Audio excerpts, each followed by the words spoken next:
Shri Sebastian Kulathunkal. Sir, 75 വർഷത്തിലധികമായി പട്ടയം ലഭിക്കാതിരുന്ന എൻ്റെ നിയോജകമണ്ഡലത്തിലെ ഈഞ്ചൽവാലി പമ്പാവാലി പ്രദേശങ്ങളിലടക്കം പട്ടയം നൽകുന്നതിന് നടപടി സ്വീകരിച്ച മന്ത്രിയെയും വകുപ്പിനെയും പ്രത്യേകമായി അഭിനന്ദിക്കുക. ഒപ്പം ഇനിയും എൻ്റെ നിയോജകമണ്ഡലത്തിൽ എരുമേലി തെക്ക്, വടക്ക്, കോരൂത്തോട്, മുണ്ടക്കയം, കൂവപ്പള്ളി വില്ലേജുകളിൽ, ഇടക്കുന്നം എന്നീ വില്ലേജുകളിലായി 7000-ത്തിലധികം പട്ടയാപേക്ഷകൾ ഇനിയും പെൻഡിങ്ങാണ്. അതിൽ ഭൂരിപക്ഷവും പട്ടികവർഗ വിഭാഗത്തിൽപ്പെട്ട ആളുകളുടേതുമാണ്.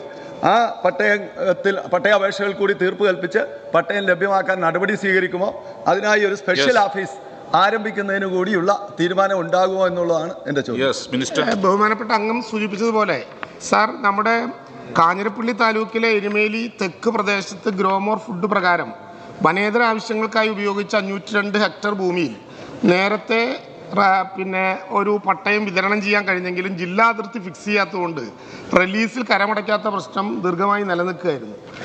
കഴിഞ്ഞ ഗവൺമെൻറ് കാലത്ത് തുടങ്ങി ഈ ഗവൺമെൻറ് വന്നതിന് ശേഷം പ്രത്യേകമായ സർവേ ടീമിനെ ഉപയോഗിച്ചുകൊണ്ട് പ്രത്യേകിച്ച് വില്ലേജ് ബൈഫോർക്കറ്റ് ചെയ്ത് അവിടെ അതിർത്തികൾ കൃത്യമായി നിർണയിച്ച് കൊല്ലമുള്ള വില്ലേജ് ഉൾപ്പെടെ നമ്മൾ അതിർത്തി നിശ്ചയിച്ചത് മൂലം 400 പട്ടയങ്ങൾ വിതരണം ചെയ്തു. 800 പേരുടെ പട്ടയങ്ങൾ തയ്യാറായി. ആ പ്രശ്നം ഏതാണ്ട് പരിഹരിക്കപ്പെട്ടു.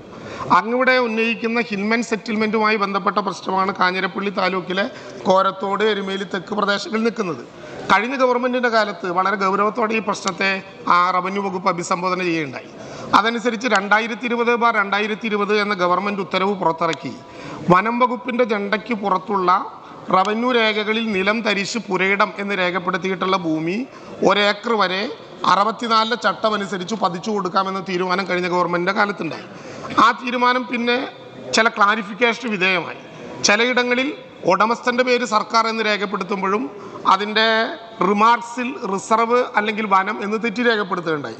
ഈ സാഹചര്യത്തിൽ 2020/2020 വീണ്ടും പുനഃപരിശോധിച്ച് ഗവൺമെൻറ് 3966/2023 എന്ന പുതിയ ഉത്തരവ് പുറത്തിറക്കി. അങ്ങനെയാണെങ്കിൽ പോലും റിസർവ് വനം എന്ന് രേഖപ്പെടുത്തിയെങ്കിൽ പോലും കൊടുക്കാം എന്ന നിലപാടെടുത്തു. ഞാൻ ഉദ്ദേശിച്ചത് ആ കാര്യത്തിൽ ഏറ്റവും ഗൗരവമായ സമീപനമാണ് ഗവൺമെൻറ് എടുക്കുന്നത്. 7000 പേർക്ക് എന്നാണ് അദ്ദേഹം ഉന്നയിച്ചത്. ഞങ്ങൾക്ക് മനസ്സിലാക്കാൻ കഴിഞ്ഞത് 10000 പേരെങ്കിലും ഇതിൻ്റെ ഗുണഭോക്താക്കളായി വരും എന്നതാണ്. നമുക്ക് ഇത്രയും പേർക്ക് പട്ടയം കൊടുക്കണം എന്നുള്ളത് കൊണ്ട് തന്നെ പ്രത്യേകമായ ഒരു ഓഫീസ് ആരംഭിക്കുന്ന കാര്യം പരിഗണിക്കുകയും എത്രയും പെട്ടെന്ന് അത് കൊടുക്കാനുള്ള നടപടികൾ സ്വീകരിക്കുകയും ചെയ്യാമെന്ന് ബഹുമാനപ്പെട്ട അംഗത്തിന് ഉറപ്പ് നൽകുകയാണ്.